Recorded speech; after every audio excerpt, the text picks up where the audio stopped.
نحمده ونصلي ونسلم على رسوله الكريم اما بعد فاعوذ باللہ من الشیطان الرجیم بسم اللہ الرحمن الرحیم۔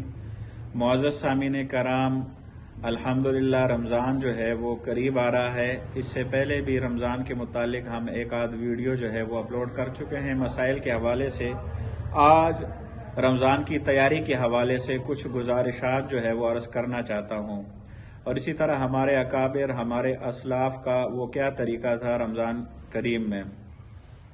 رمضان سے پہلے ہمیں چاہیے کہ ہم قرآن کریم کی تلاوت کا جو ہے وہ ایک مستقل معمول بنائیں۔ یہ صرف رمضان کے لیے نہیں ہے بلکہ پورے سال کے لیے ہمیں معمول بنانا چاہیے۔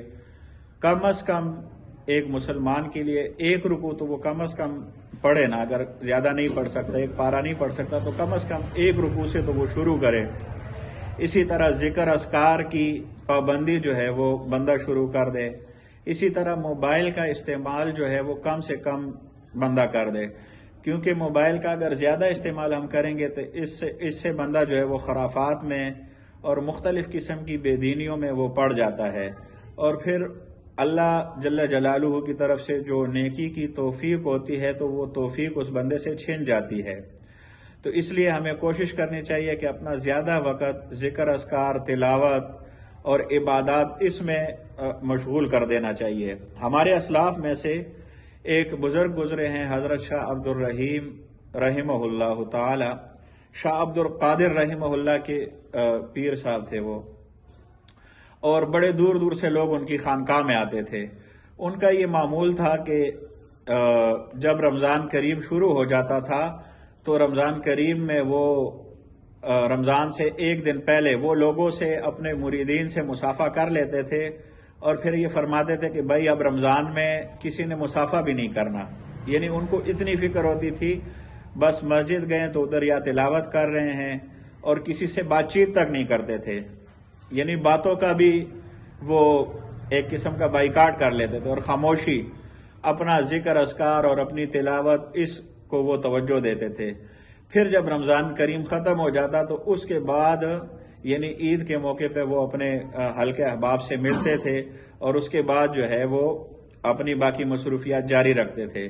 تو وہ رمضان میں نہ اپنے مریدوں سے ملتے تھے اور نہ کسی سے گفتگو فرماتے تھے۔ اس کی وجہ یہی تھی کہ ان کو، ہمارے اکابرین کو رمضان کی جو ہے ایک فکر تھی۔